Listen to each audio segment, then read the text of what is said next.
푸른 물빛을 가르는 서해안 드라이브 코스. 파도와 바람, 시간이 빚은 절경이 있는 곳.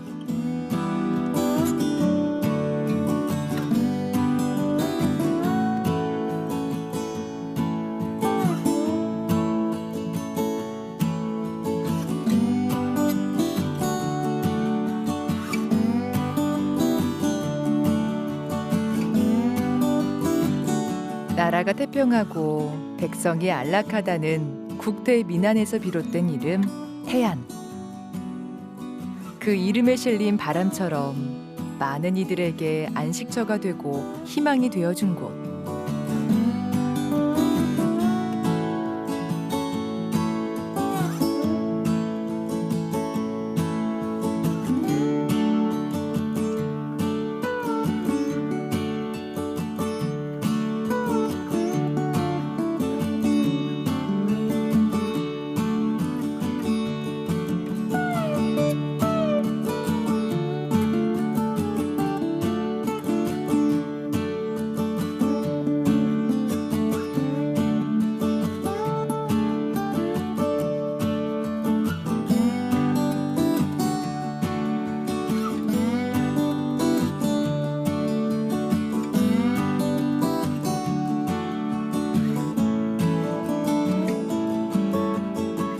국내 유일의 해안 국립공원으로 지정된 해변.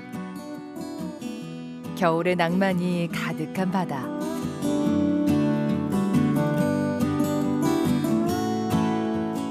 삶의 희망이 있는 그곳으로 여행을 떠납니다.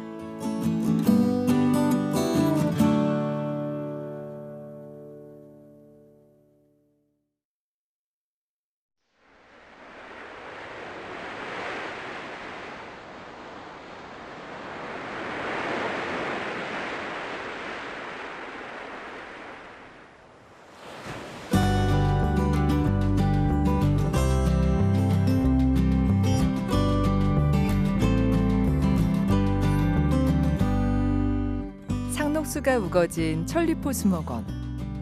서쪽 땅끝 바닷가 바로 옆에 바다를 앞마당 삼아 자리하고 있는데요.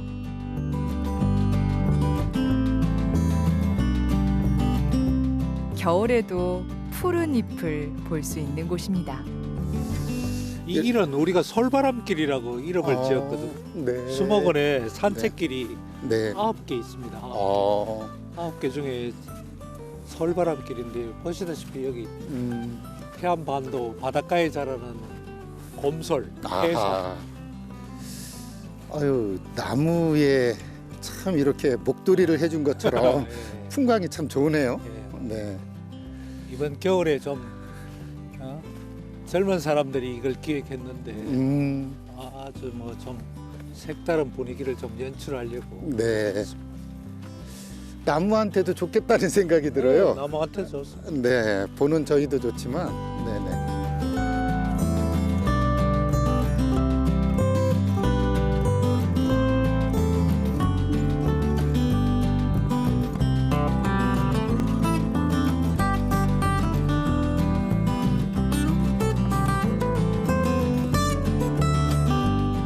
연말 분위기가 가득한 수목원 나무들.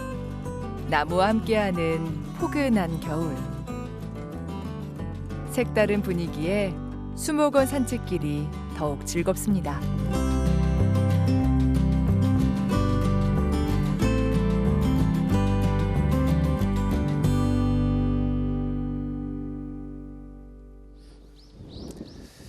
저는 개인적으로 수목원은 좀 회복처가 아닐까 이런 생각을 하거든요. 이 천리포 수목원 어떻게 조성이 됐는지 궁금해요. 수목원 설립자는 칼 페리스 밀러라고 네. 미국 분이에요. 미국 분인데 1962년도에 이곳에 한 3,000평 정도 처음에 부지를 마련했습니다. 그런 다음에 1970년부터 수목원을 조성하기 시작했습니다. 와. 1970년이면 우리나라의 개발 붐이 한창 일어날 때예요. 그때 보면 뭐 새마을 운동이라든가 그 이후에 몇 년 후에 산림 녹화라든가 이런 게 있었는데 개발에 따른 우리의 그 식물들이 사라져가는 거를 좀 그 당시에 벌써 생각을 하신 것 같아요. 그래서 식물들의 피난처로서 천리포 수목원은 사라져가는 식물들의 피난처로 가꿔야 된다. 그런 마음으로 이렇게 천리포 수목원을 조성을 하셨는데 처음에는 여기가 개방이 안 됐었지요? 그렇죠. 네. 개방하시게 된 어떤 계기가 있으실까요? 2002년도 설립자께서 돌아가시고 그동안에 설립자 혼자 이걸 수목을 운영을 다 하셨는데 7년이란 세월이 흘렀습니다. 그러다 보니까 수목원 경영 사정이 아주 안 좋아가지고 2009년도에 일반인한테 개방을 하기 시작했습니다.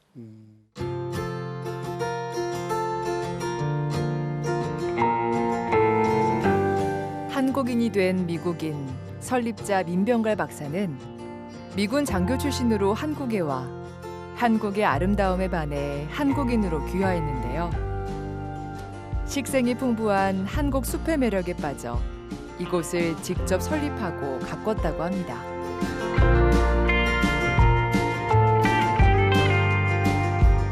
사실 이곳은 설립 당시부터 2008년까지 40여 년간 연구 목적 외에는 출입할 수 없는 비개방 수목원이었는데요.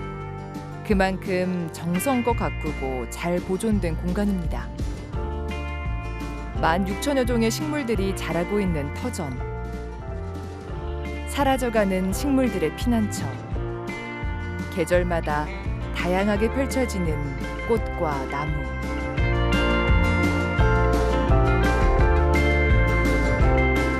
그가 남긴 아름다운 향기 덕분에 사계절 내내 추운 겨울에도 꽃을 보고 숲의 아름다움을 느낍니다.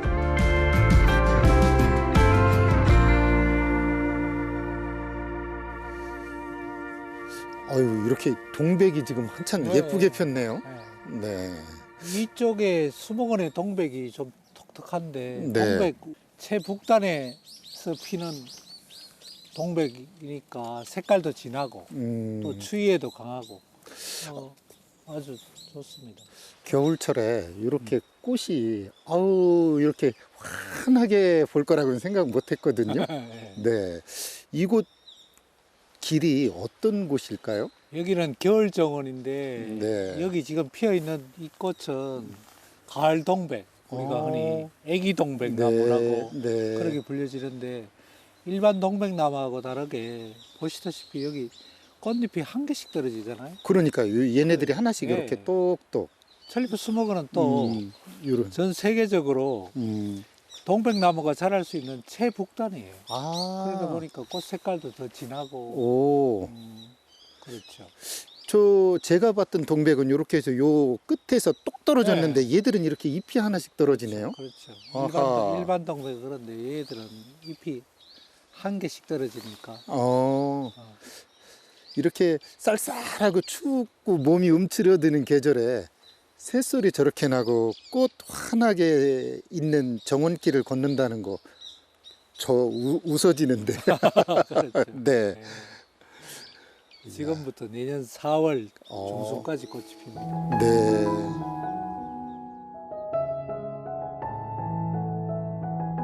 늦은 가을부터 이른 봄까지 겨우내 붉은 꽃을 보여주는 동백. 한겨울에도 꽃을 만나는 행복을 전합니다.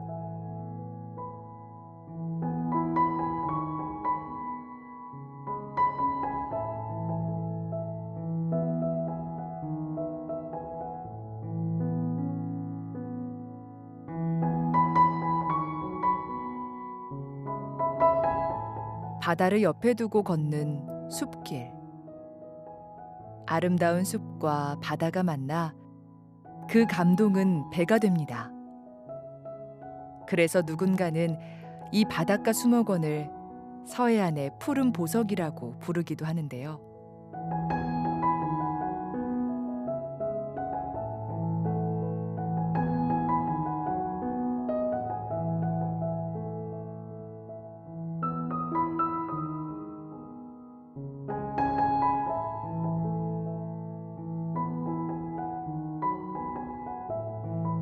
눈길 닿는 곳마다 소박한 아름다움이 있는 수목원.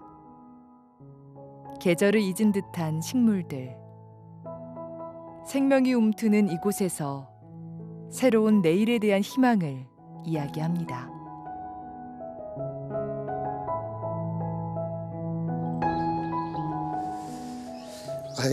이 나무는 너무 독특한 게요. 네.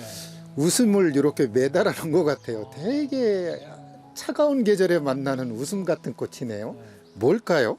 이 나무는 삼지당 나무라고 하는 식물입니다. 아. 보시다시피 가지가 이렇게 하나, 둘, 세 개 이렇게 세 가닥으로 네. 올라와서 세 가닥으로 올라오면서 이 나무 껍질은 옛날에 종이로 종이 만드는 원료로 많이 이용했다 그러는데 네. 봄에 꽃이 피면 이만한 게 노란 게 아주 봄을 날리는 불꽃 같은 그런 네. 식물입니다. 네.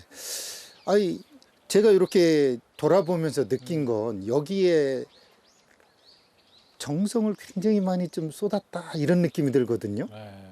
그래서 저희들이 집안에는 못 있겠어요. 한 네. 번씩 나오게 되네요. 절로 보러. 맞습니다. 겨울 정원에 정원사들이 집안에만 있는 그 일반인들을 정원으로 불러들이기 위해서 겨울 정원이라고 꾸민 겁니다. 아. 겨울철에 아름다운 가지색이 아름답거나 열매가 아름답거나 심지어 요즘 겨울에 피는 꽃도 많습니다. 네. 이런 식물들을 모아가지고 예쁘게 꾸민 데죠. 지금 이렇게 말씀 중에 그런 생각이 들어요. 그렇다면 이 천리포 수목원이 꿈꾸는 미래 뭔가 있을 것 같다는 생각이 든단 말이죠. 왜냐하면 그것도 이렇게 발화돼서 막 필 것 같으니까. 네. 네네. 앞으로 바라시는 미래상은요? 수목원의 미래는 나무와 사람들이 모두 행복한 그런 수목원을 꿈꾸고 있습니다. 요즘 사람들 많이 지쳐 있는데 수목원을 통해서 또 힐링도 하시고 더불어 나무들도 이 땅을 살아가는 이런 의미를 좀 더 느낄 수 있는 그런 나무와 사람들이 모두 행복한 이런 수목원을 꿈꾸고 있습니다.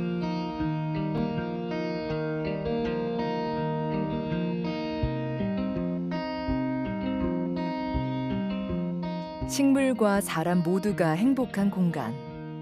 마치 비밀의 정원에 온 듯한 신비로운 풍경. 억지로 꾸미지 않아 더 특별한 공간. 자연 그대로의 아름다움이 있는 곳. 덕분에 아시아 최초로 세계의 아름다운 수목원에 선정되기도 했습니다.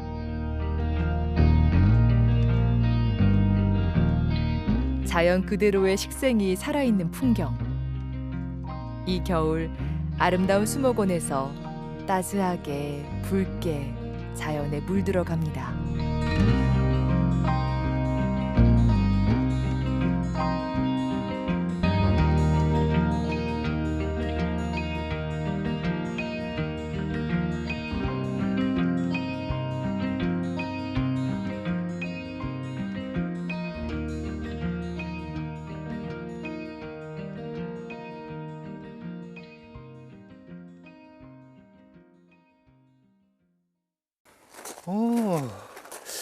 길이 참 예쁘네요.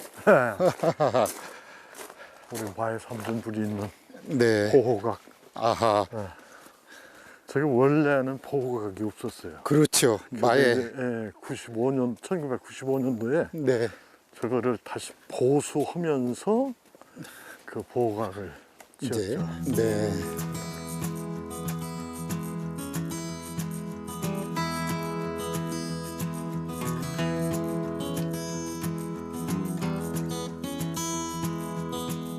태안읍 백화산에 있는 남자 태의람입니다.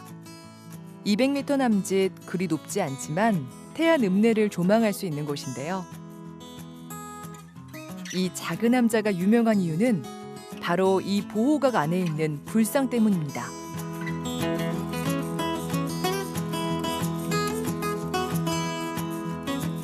태안 마의 삼존불인데요.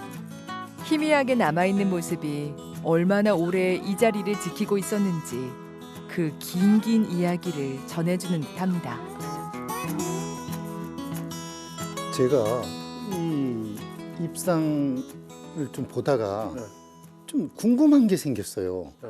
이상하게 양 옆으로 계신 분들이 좀 크고 가운데 계신 분이 좀 작고. 아, 예. 네, 이 태안 마해 삼전불은 네.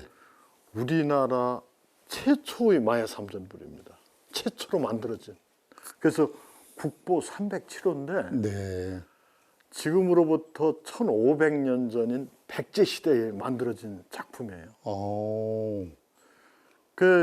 이 마해 삼전불이 왜 이곳에 생기게 됐느냐?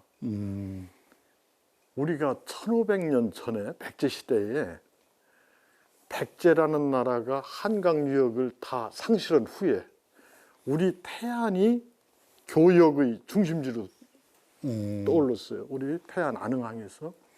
그래서 그 중국과의, 특히 중국과의 대교류에서 아주 창구 역할을 하던 곳이거든요. 그래서 가장 먼저 이 마해불이 생겼고, 보통 마해 삼전불이라 하면은 일열에 이보살이거든요. 네. 근데 여기는 반대로 일보살 보살? 이열이에요. 네. 이런 배치 구도는 세계에서 유일합니다. 그래서 불교학자들이 상당히 관심을 가지고 연구하는 그런 불상 중에 하나인데요. 지금 보시다시피 양쪽 그 두 분의 부처님은 보통 석가열에 관세음보살, 약사열에 네. 이렇게 칭하거든요. 네. 그런데 보살님이 부처님보다 우일 수는 없죠. 네. 그래서 어떤 표현을 했냐면 이미 1500년 전에 이 불상을 조각하던 그 조각가는 원근법을 썼어요. 요 아래 발 있는 쪽을 보세요. 양쪽 부처님은 연화대자, 연꽃대자가 연꽃무늬가 다 옹그릇이 다 나왔죠. 네. 그런데 보살님의 연꽃무늬는 양쪽 부처님한테 가려가지고 뒤쪽으로. 그러니까 뒤에 따로운 형상을 취했던 것이죠.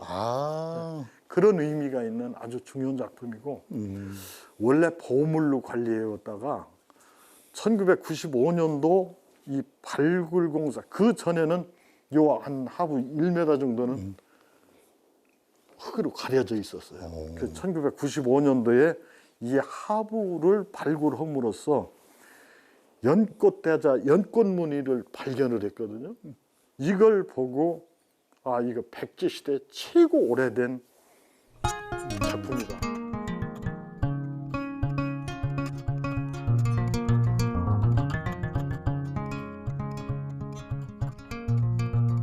백제 시대 불상 중에서 가장 오래된 태안 마해 삼존불. 백제의 아름다운 연꽃이 발견되면서 그 가치를 다시 한번 드러냈는데요. 큰 바다를 오가는 뱃사람들의 안전을 기원했던 마음을 이곳에서 엿봅니다.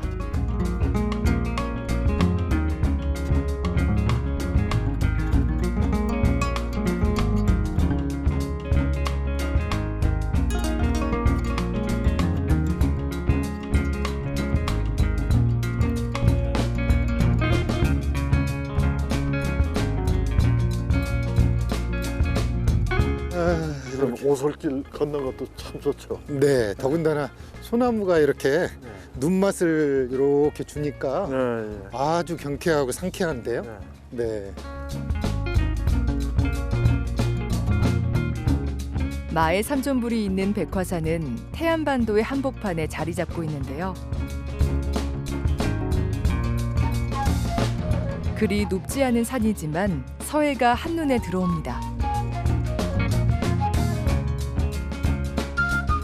와, 아주 그냥 근사하네요. 근사하죠? 네. 더군다나 여기에 이렇게 빨간 다리가 보이네요. 예, 구름다리입니다. 아하. 우리 백화산 정상에 있는 구름다리인데 네. 어유, 야, 이거 약간 어허.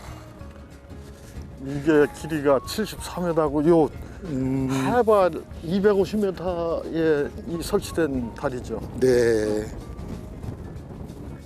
오, 바람이 세다. 저기 저 앞에 네. 보이는 저 바다가 저쪽이요?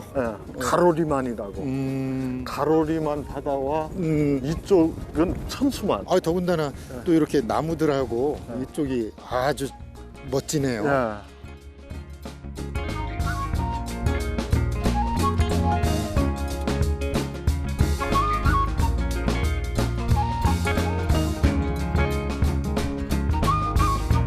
달 아래 펼쳐진 능선이며 멀리 보이는 수평선까지 그리 높지 않은데도 산속 구름 위를 걷는 듯한 기분이 전해집니다. 푸른 소나무와 살짝 흰머리를 드러낸 기암괴석. 두 봉우리 사이에서 멀리 바다까지 감상하는 호사를 누립니다.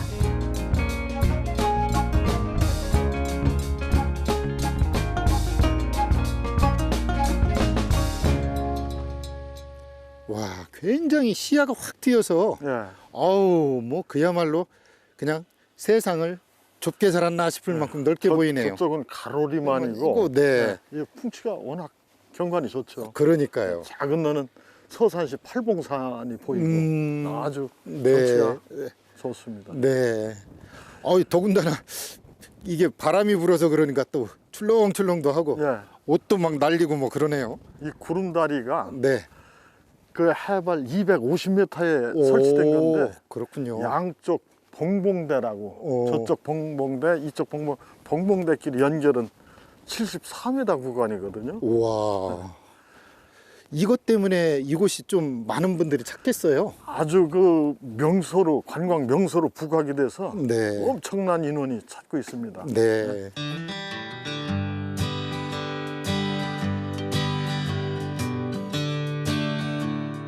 구름 위에서 세상을 내려다보는 기분.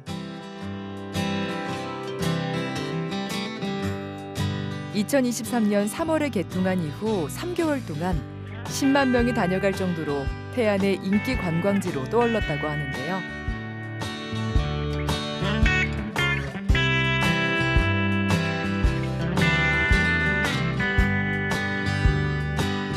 마치 구름 위를 걷는 듯 백화사대 기운을 받을 수 있는 곳.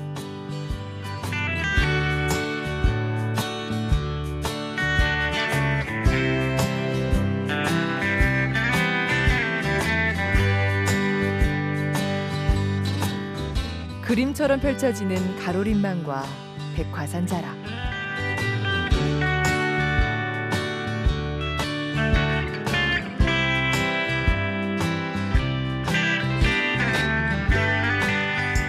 탁 트인 전경을 감상하며 산속 구름 위를 걷는 기분을 느껴봅니다.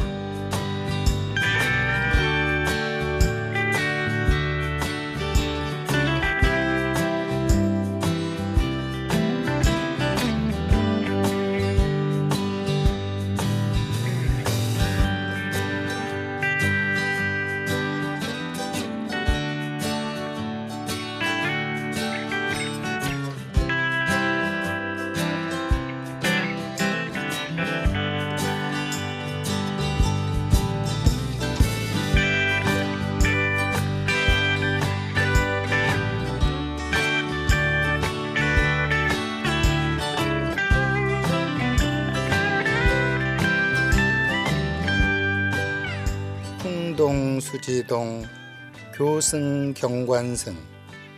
바람이 움직이면 나뭇가지도 따라 움직이고 출렁다리 높으니 경관도 따라 높구나.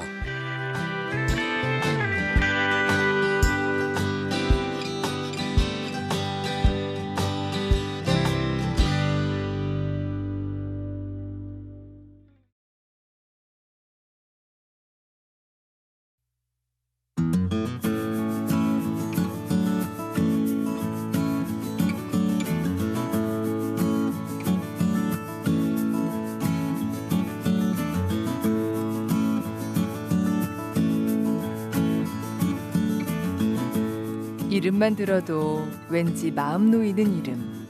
클테, 편안할 안, 태안. 이런 이름이 붙여진 건 무사 안녕을 바라는 간절한 마음 때문이었을지 모릅니다.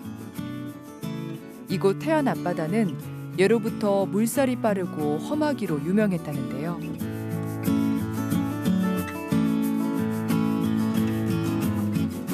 때문에 태안 앞바다에는 사연도 많습니다. 태안 바다에서 건져 올린 이야기들이 있는 곳, 국립태안해양유물전시관입니다.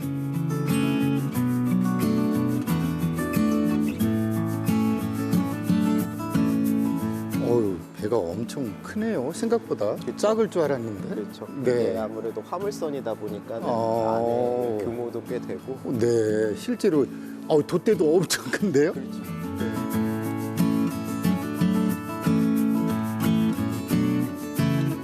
바닷속에 침몰됐던 배를 실물 그대로 재현해 놓았는데요. 길이 10.8m, 너비 3.7m, 깊이 2.89m에 이르는 대형 선박입니다.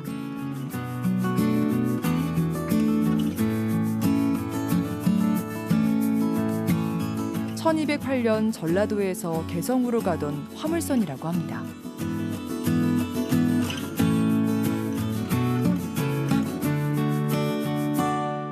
무거운 물건을 한꺼번에 많이 실을 수 있도록 깊이가 깊고 바닥이 넓으며 몸체가 두껍게 제작되었는데요.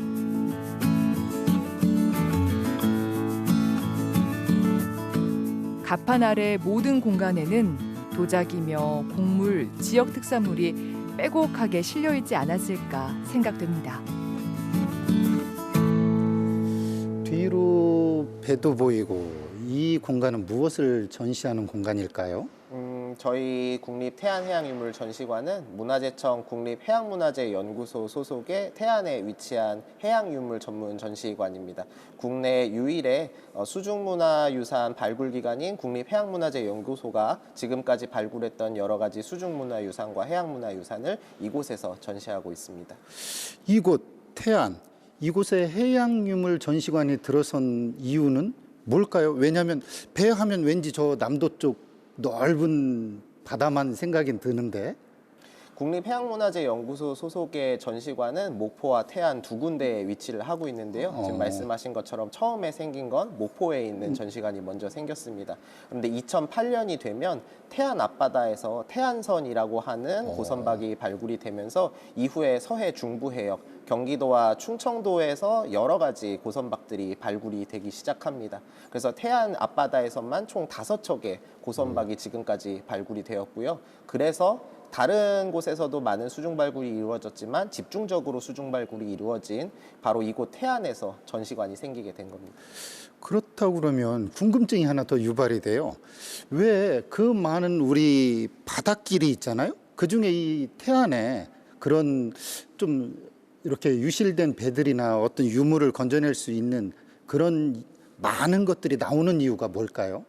일단은 이제 지금까지 나왔던 고선박들이 대부분 고려시대 배라는 부분에서 유출을 할 수 있는데요. 그러니까 지금까지는 이제 남도에 있었던 배들이 고려시대의 수도인 개경이나 아니면 조선시대의 수도인 한양으로 물자를 옮기기 위해서 배를 이용을 했고, 그럼 그 배들이 움직일 때는 반드시 이 태안 앞바다를 지날 수밖에 없었기 때문으로 알고 있습니다.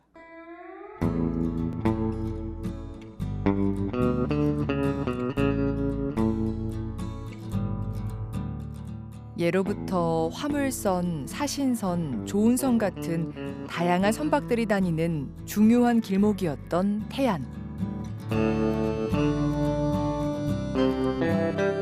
하지만 안개와 풍랑이 잦고 지형이 복잡한 데다 조류가 빠르고 암초가 많았습니다. 그 거친 바다를 오가던 배가 침몰하며 남긴 안타까운 역사의 기억. 지금은 반대로 수중 문화재 발굴의 터전이 되었는데요.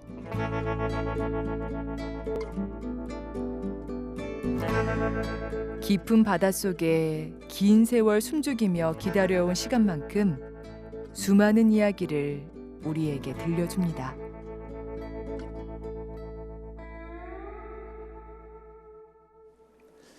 뒤로 많은 유물이 보이는데요. 이 발굴된 유물의 종류나 아니면 그 양이 얼마나 될까요? 우리나라 수중 발굴 유물은 총 한 약 10만 점 정도가 됩니다. 지금까지 발굴된. 네. 근데 그 중에서 한 3만 5천 점, 한 3분의 1 정도 되는 양이 저희 전시관에 수장되어 있습니다. 그래서 지금 전시관에서 보실 수 있는 유물들은 그 3만 5천 점 정도 되는 유물 중에서 이제 가장 상태가 좋은 유물들을 저희가 관람객들에게 전시하고 있습니다.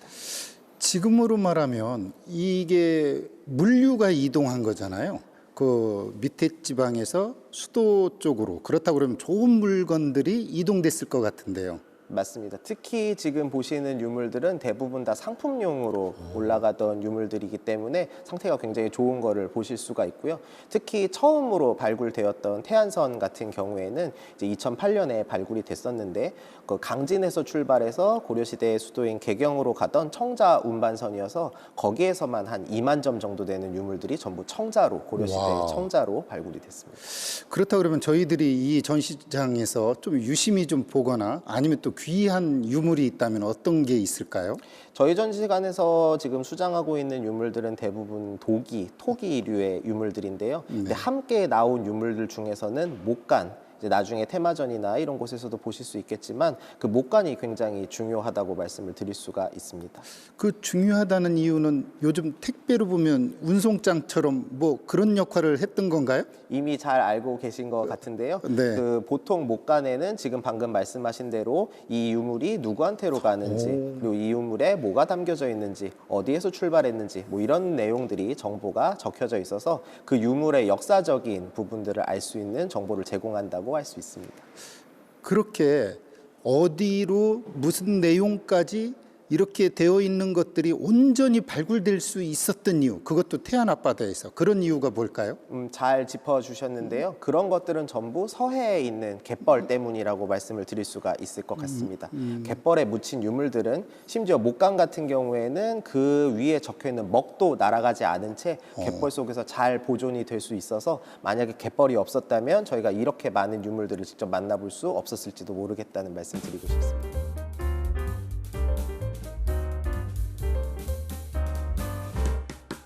해양 유물의 요람이 된 서해 갯벌.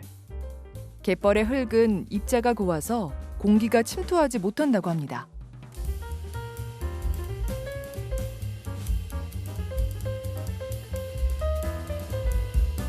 덕분에 유물들이 진공 상태에 있는 것처럼 온전하게 남아 있을 수 있었던 거죠.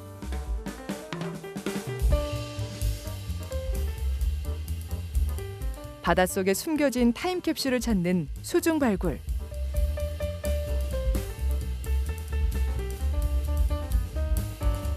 수중 발굴 기술의 발달 또한 800년 가까이 잠들어 있던 유물들을 지상으로 끌어올렸는데요.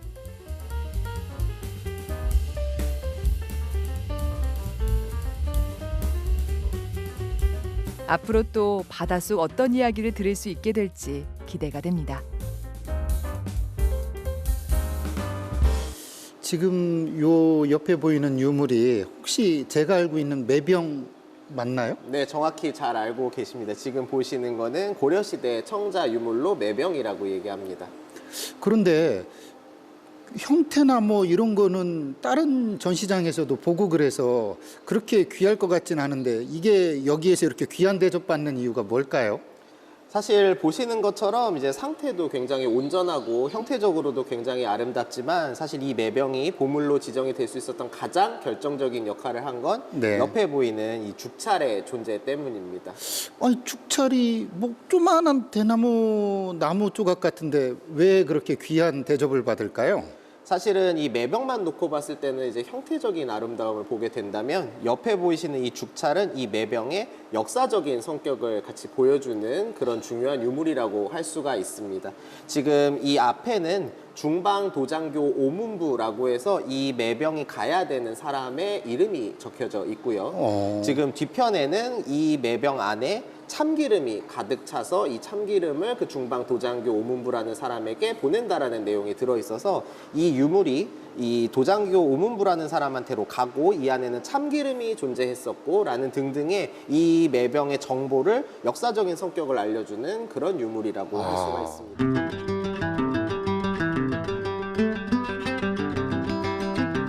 이 귀한 귀한 고려 청자를 참기름병으로 썼다니 믿어지지 않지만 기록이 확실히 남아있으니 논란의 여지가 없겠죠.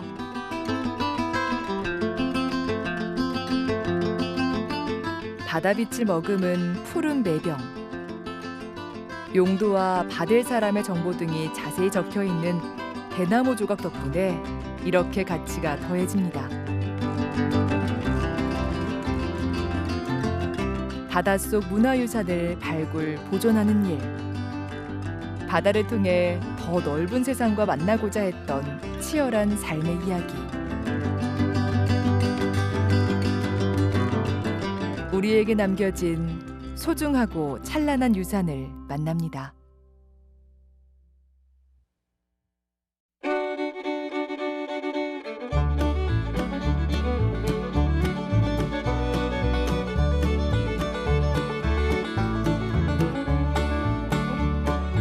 푸른 바다를 되찾기 위해 기적을 일군 사람들의 기록. 태안군 소원면에 있는 유류 피해 극복 기념관입니다.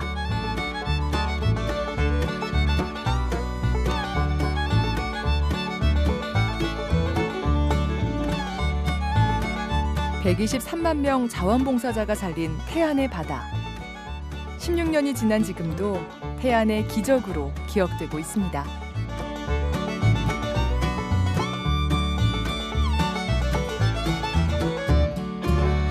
딱 공간에 들어와서요. 네, 고맙습니다. 그리고 기억하겠습니다. 이런 문구가 눈에 확 들어오거든요. 네. 이 공간이 어떤 공간일까요? 이 공간은요, 우리 자원봉사자의 성지랑 마찬가지예요, 여기가. 자원봉사자의 성지? 예. 어떤 이야기가 이 안에 있을까요? 그래요. 제가 설명드리면은요, 네. 2007년도 12월 7일이에요. 딱 16년 전, 딱 이맘때예요. 그 추운 겨울에 우리 인천대교 공사를 끝나는 바디 크레인선하고, 그 다음에 중동에서 원유를 싣고 오는 유조선하고 이게 부딪혔던 거예요. 풍랑주의보가 내렸는데도 무리하게 움직여가지고. 그래서 무려 12,000km가 샜었어요. 원유가. 와우. 거기 어디냐면 여기서 바로 북서쪽 9km 지점에서. 그러니까 거기에 있는 기름이 새서 나오니까 어디로 오겠어요? 바다 쪽으로 오죠. 그래서 그 당시 저도 뉴스로 보고 막 이 특보로도 기억나거든요. 예. 이 앞이 시커멓게 됐었던 기억이 나요. 예. 그걸 자원봉사자들의 노력으로 회복된 그걸 기념하기 위한 공간이란 이야기죠. 그렇죠. 예. 그때의 이야기가 되게 궁금해요. 예. 그래서 그 당시 이 말리포 앞바다가 완전 악몽으로 변했어요. 와. 바다 전체가 아주 검정 새카맣게 변했고, 그 다음에 유중 있잖아요, 유중. 네. 기름의 냄새. 네. 유중이 흘러내려가지고 우리 태안군 사람들은 제일 처음에 그 새벽 아침에 일어났는데 자기 보일러가, 기름 보일러가 터졌나 아니면은 경운기에서 새나 이렇게 느꼈었어요. 그 정도로 피부치에 확 느낄 정도로 여기가 어마어마한 양의 유류가 샜었다는 이야기네요. 그렇죠. 그러면 그 아름다웠던 바다가 난리가 난리가 아니라 완전 악몽이었죠, 악몽. 이 지역 사람들은 하루아침에 삶의 터전을 잃어버렸고, 그 다음 바다 밑에 있는 우리 해조들이나 작은 어류들은 다 산소 결핍으로 죽어버리고, 그럼 여기가 악몽이 변했었죠. 태안 앞바다에서 발생한 원유 유출 사고로 인한 대규모 환경재앙이 사상 최악의 기름 유출 사고가 발생한 지 오늘로 나흘째. 이른 아침부터 9,230명의 인력과 138척의 선박이 나서 방제 작업을 계속했지만 방제대책본부 측은 앞으로 열흘을 고비로 보고 있습니다. 조수관만차가 가장 크고 유속도 빠른 오늘과 내일 검은 재앙이 뒤덮인 채 죽음의 바다로 변했던 태안. 영영 회복되지 않을 것처럼 보이던 태안이 이제 조금씩 되살아나고 있습니다.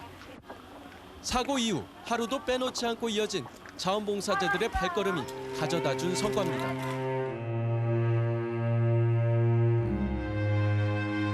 한순간에 기름으로 뒤덮여 죽음의 바다로 변해버린 태안. 희망을 잃어버린 주민들은 망연자실. 그저 훗날, 아주 먼 훗날이라도 이 바다를 기억해달라고 하소연합니다. 그랬던 절망의 바다를 희망의 바다로 바꾼 것은 전국에서 달려온 자원봉사자들이었습니다. 바다를 살리는 것이 자기 자신의 일인 양 기름을 걷고 또 걷어냈습니다. 시커먼 바닷가에 하얀 옷을 입은 사람들이 띠를 이루고 있네요. 예, 이게 잘 보였어요. 여기 자원봉사자들입니다. 여기. 네, 엄청난 인원 같은데 예, 심지어 예. 총 방제 인력이 100만을 돌파한 게 불과 77일이라고 쓰여 있네요. 맞습니다. 77일 만에 우리 전국에 있는 자원봉사 100만 명이 오셨던 거예요, 여기. 와, 100만이라는 인구, 그것도 자원봉사. 예. 상상이 안 되네요. 상상이 안 되죠. 네. 정말 많이 오신 거예요. 와. 그래서 여기를 우리 자원봉사자의 성지라고 하고 세계에서도 여기를 인정해서 와. 이번에 유네스코 작년 11월 달에 유네스코 기록됐어요. 자료들이. 이야.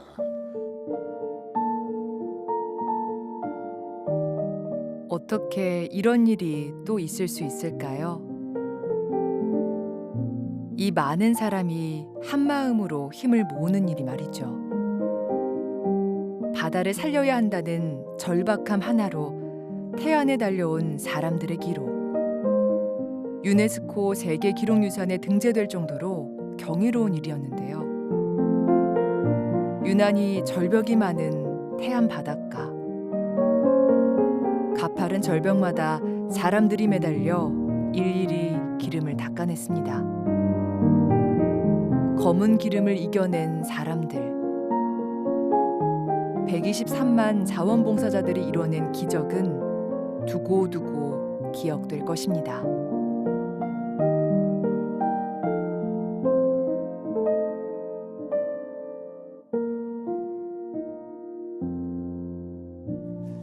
유류 피해 상황을 네. 세계 언론들이 그 당시 굉장히 대한민국을 걱정했잖아요. 예, 그렇죠. 원상복구하는 데는 아주 수십 년이 걸릴 거다. 예, 예.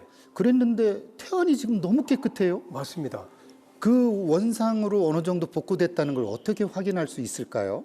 그 당시 네. 유류피해가 났을 때 그 당시 이제 작은 어류들이나 해조류들은 산소 결핍되고 그렇죠. 햇빛도 못 받고 해서 죽어버렸어요. 근데 마침 큰 고기들은 빨리 도망가 버렸어요. 사기 싫다고.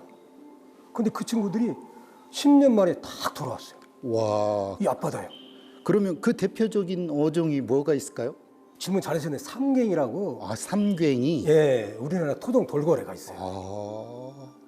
그 친구가 돌아왔다는 얘기는 반대로 얘기하면 여기에 물고기들이 돌아왔고 이 친구가 먹이 활동도 할 수 있게 깨끗해졌다는 걸 증명하는 거잖아요. 그렇죠, 그렇죠. 야. 그래서 우리 마스코트가 우리 삼갱이에요. 저희 기념관. 다시 원상복귀된 기념으로. 네. 예. 네. 그게 불과 얼마 걸렸다고요? 10년 만에요. 이야.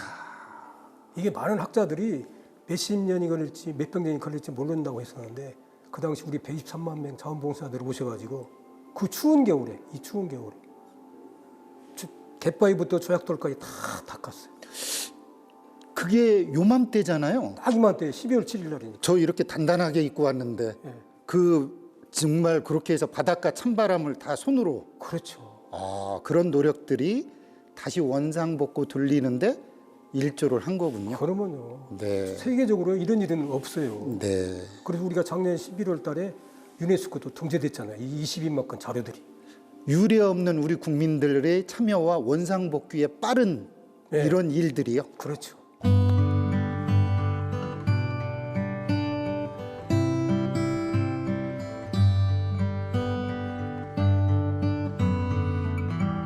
우리 곁에 돌아온 푸른 바다.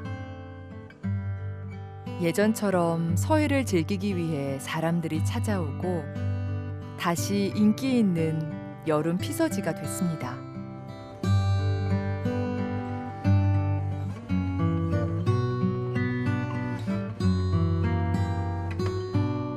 기적을 일궈낸 123만 명의 자원봉사자. 깨끗해진 바다 덕분에 태안 사람들의 삶도 다시 일어섰습니다. 끔찍한 악몽이었지만 바다의 소중함을 일깨워준 시간들.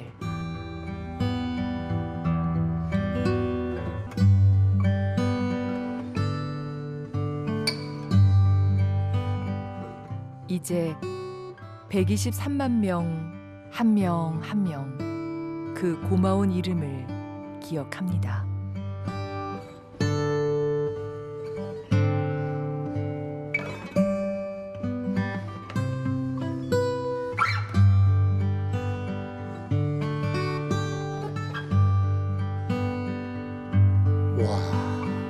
제가 아는 이름도 있기는 한데 동명이인일 수도 있겠지만 네네. 왜 이렇게 사람 이름들을 여기에 다 새겨놨을까요? 아 여기 이름 새겨놓은 분들이요. 네. 그 당시 오신 자원봉사자 이름이에요. 와, 이렇게 많이요? 예, 여기만 있는 게 아니고 저 입구 저 현판 있잖아요. 네네. 저기 뭐 검정색으로 돼서 쭉 돼 있잖아요. 네. 데려오면서 갑자기 하얀색으로 밝히잖아요. 네. 우리 100만 명의 자원봉사자들 오셔가지고 새카맣게 오염된 데를 깨끗이 정화해 나가는 그런 상징성도 가지고 있고요. 네.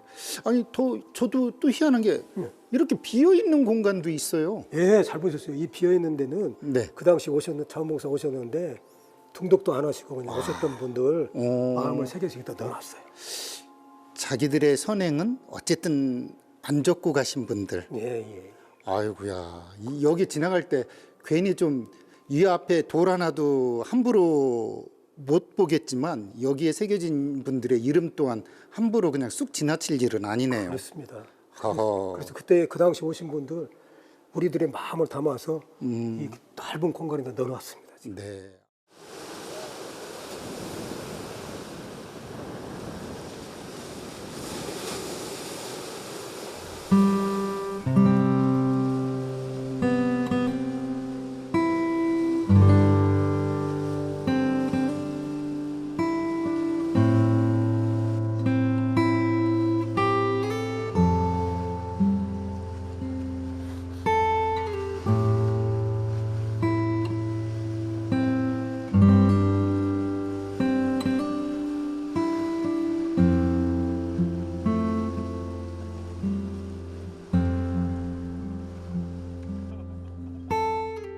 희망의 바다. 어떤 역경도 사람들의 마음이 더해지면 이겨낼 수 있으리라는 믿음. 애달픈 전설이 깃든 할미 하라비 바위 사이로 펼쳐지는 서해안의 절경을 감상합니다.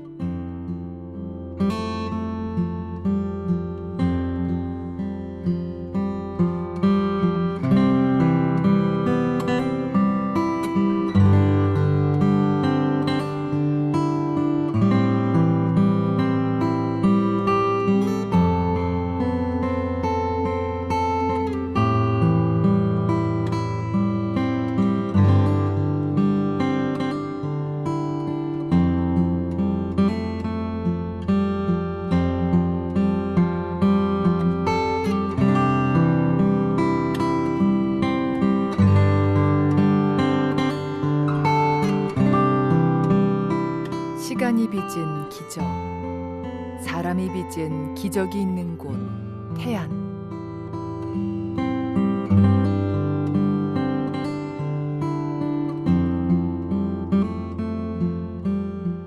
태안에서 만난 희망의 이야기로 지는 해를 보내고 힘찬 새해를 맞이하는 새로운 마음을 다져봅니다. 일출일락 고금동 송구영신 연년이 해 뜨고 짐은 예나 지금이나 같은데 묵은 해를 보내고 새로운 해를 맞이함은 해마다 다르구나.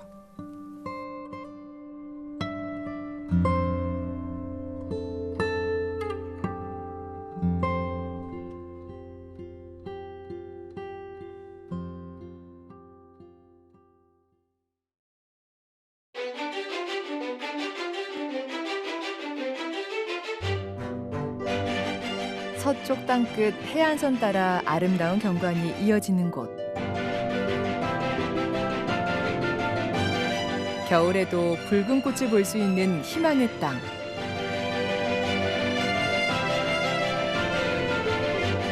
거친 물길 지켜주던 오래된 불상이 있고 푸른 바다를 되찾기 위해 기적을 일군 사람들을 만날 수 있는 곳. 푸른 희망의 바다, 충남 태안입니다.